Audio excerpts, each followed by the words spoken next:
Okay, so now we're going to get into a discussion of molecular shape. So in this section, we're going to discuss how do we determine the shape adopted by the molecules based on their Lewis structures. So here you're going to see why it was important for us to know what the Lewis structures is so that we can determine what the shape of the molecule is. So as stated here, the three-dimensional arrangement of the molecule is very important. It's very important for us to understand that because that can have a profound effect and influence on properties displayed by the particular substance, including things like the boiling point, melting point, the type of reactions that they undergo, etc.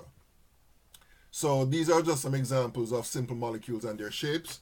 So as you can see here, you cannot just tell the shape based on the number of atoms present in a molecule. For example, if you compare water to carbon dioxide, they both contain three atoms. One atom in the middle of one element bonded to two other atoms. Same thing here in the case of carbon dioxide. But you'll notice that water is V-shaped while carbon dioxide has a linear shape. So we're going to get into the reason why we observe that difference between water and carbon dioxide. Here are two other examples. Boron trifluoride has what is known as a trigonal planar shape, and the methane molecule is tetrahedral. All right, so we're going to see how we can predict the shapes of these molecules. Now, the theory that is used to predict the molecular shapes is known as the valence shell electron pair repulsion theory. And some people call it the VSEPR theory. And basically, what this theory is based on is the fact that the electron pairs on the central atom will repel each other, and in so doing, try to arrange the bonds and the lone pairs of electrons such that the forces of repulsion are minimized. So therefore, the molecule will try to adopt the most stable arrangement that would allow for the minimization of these repulsive forces. So to accomplish this, as I said before, the electron pairs will be arranged to be as far apart from each other around the central atom. So for example, if you take this molecule beryllium chloride, you'll notice that you have beryllium here, you have a bond here, and a bond here, right? So basically, the most stable arrangement in the case of this molecule is where these bonds are spread as far away from each other as possible. And in this case, that means that this would be a 180-degree angle between these two bonds. And for that reason, the beryllium chloride, I should say, molecule is linear as a result. All right? So that's what happens in the case of beryllium chloride. Now, here's another example, boron trifluoride, which has a boron atom bonded to three fluorine atoms. Again, these bonds will spread out to be as far from each other as possible. So therefore, in the case of boron trifluoride, the most stable arrangement would be where the molecule adopt what is known as a trigonal planar arrangement. All right, so that's a structure for the boron trifluoride. Okay, in the case of methane, CH4, in this case, the molecule, um, at first, actually, and this is, there's a historical um, journey that was taken to understand the structure of methane.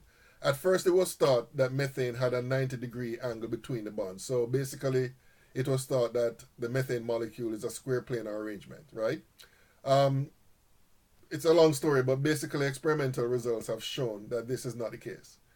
We now know that the actual structure of methane is a tetrahedral arrangement where the bond angle is actually 109.5. So that is even better for the methane molecule because that's a wider angle which allows for the bonds to be further away from each other compared to the square planar arrangement. All right. So this is basically what the tetrahedral arrangement of methane looks like.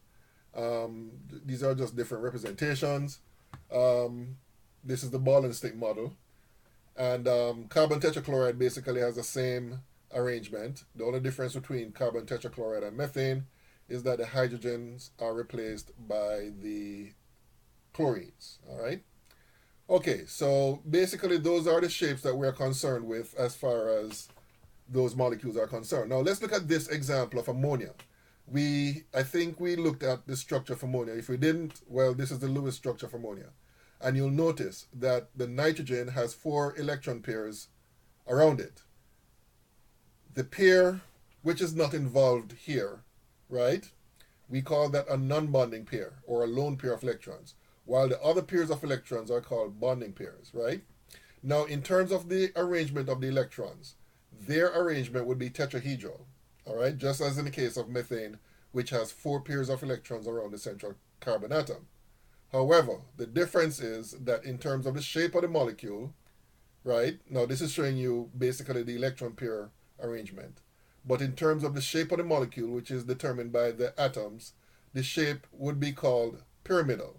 So basically, you have these 3 hydrogens here, which are bonded to the nitrogen. You have bonding pairs here, here, and here. But here you have a lone pair. There are no atoms here. So that does not, there's no atom here to contribute to the shape of the molecule. So therefore, basically, the resulting shape of this molecule of ammonia is pyramidal. All right. In fact, if you compare the shape of ammonia to the shape of methane that we saw earlier, you'll see that the only difference between them is that you have a lone pair here in the case of methane, in the case of ammonia, whereas you had a bonding pair here in the case of methane. So as a result, the shape of the ammonia molecule is pyramidal. And then when we get to water, which is one that we looked at earlier, you'll notice that water has 2 bonding pairs and 2 lone pairs. So these are the bonding pairs, these are the lone pairs, all right? Again, the arrangement of the electron pairs around the oxygen is tetrahedral, as you can see from here. But the shape of the molecule is determined directly by where the atoms are located. And basically, you have in this case where you have 2 bonding pairs towards the oxygen, between the oxygen and the hydrogens here and here, and you have 2 lone pairs here, and therefore the shape that is adopted by the water molecule is the bend shape, or in some textbooks, they call it the V shape, all right? So that's basically what happens in the case of water, all right? So how do we determine the structure of, or I should say the shape, using the VSEPR theory? First thing you need to do is draw the Lewis structure. Then you count the electron pairs and arrange them for minimizing repulsion. And then you determine the positions of the atoms. And then based on the molecular structure, we can, or based on the position of the atoms, we can basically indicate whether or not the molecule is a bend shape, or is it tetrahedral, or linear, or whatever, all right? Now, there is a table which I'll make available to you. Looks like this. This table basically gives you the basic geometries or shapes of the different molecules of the types that we just discussed. Now, for our purposes, we will stop here where there are 4 atoms or 4 electron pairs around the central atom, all right? So we won't be concerned with this line or this line for introductory chemistry. You will encounter these in general chemistry. All right, so I'll make this available online so that you have it to use, so that you can make your predictions of molecular shapes. All right, okay.